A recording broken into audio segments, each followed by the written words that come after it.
Philippine Drug Enforcement Agency may persons of interest na sa pagpatay sa kanilang 5 agents sa Lanao del Sur. Ang sentro ng balitang yan mula kay Bea Bernardo live.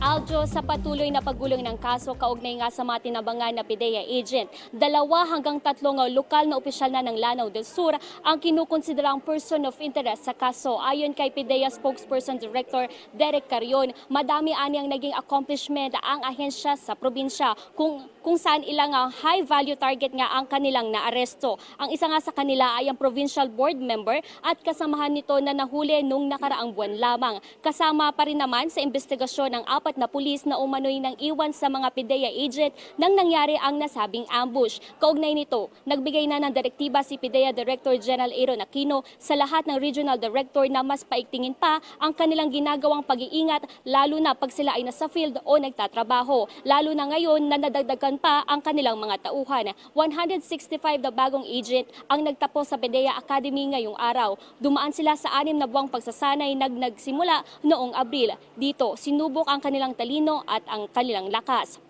Ito na ang pang-12 batch ng mga PIDEA agent na nagtapos at kasalukuyan pang nagsasanay ang pang-13 batch.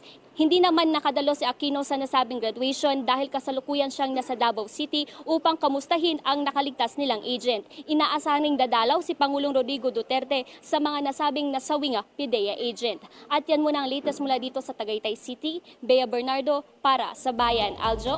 Maraming salamat, Bea Bernardo.